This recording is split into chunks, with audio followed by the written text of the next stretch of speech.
Artinya ya kita penuhi untuk di permintaan dari panjenengan sama satu menunya ada caping gunung. Caping gunung.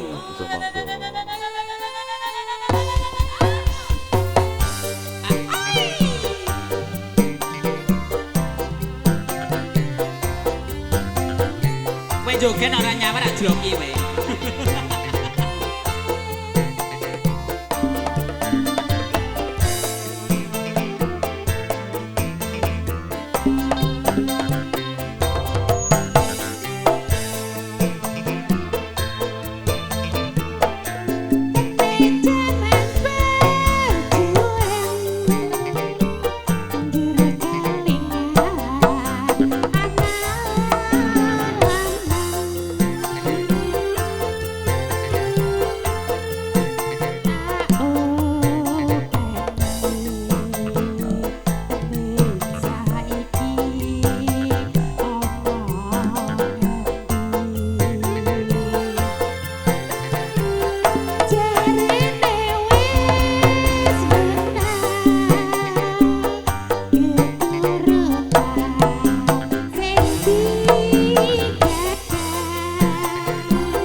Kok bandulan ngono iku piye to iki?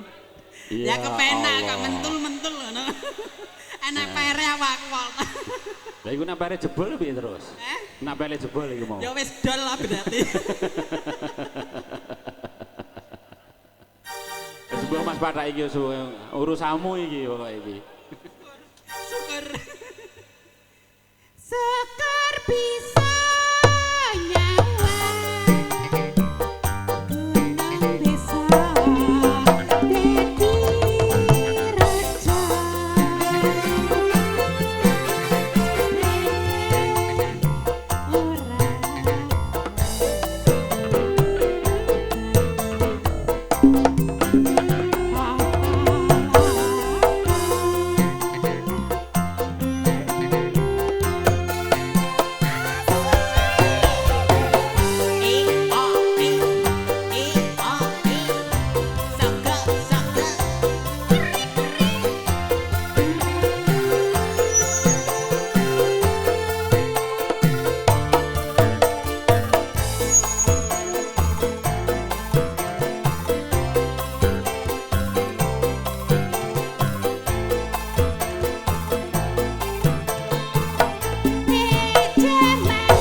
ping gunung. Ora. Heeh. Aku ndek kerawuk dikrubuti terpal.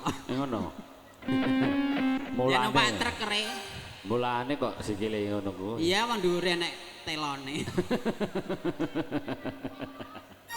Kowe do lapo do eker dhewe iki? Telane aja mbok dono Kok malah wong-wong. kaya pasar. Tanggapno dangdut kok malah domplek dhewe. Iki sing digawe ra mesti. Daripada ngono do meneng wae, malah kok bingung. Iya, malah ditanggapno dangdut malah omplek kejane iki ngrebuk apa? Ngrebuk apa? Sesuk amen-mek neh. Ah, ngono. Mikir nganu mekar.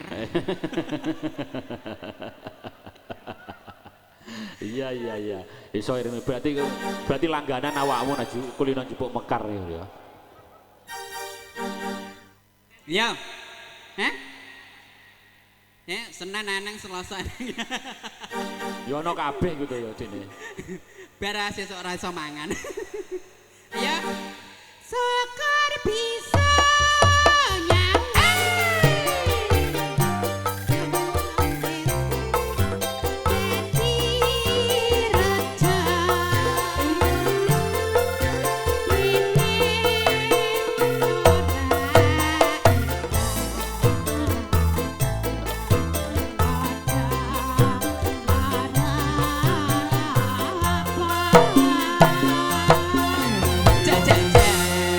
Sudut pun tapi guntur sudah terpenuhi. capek gunung.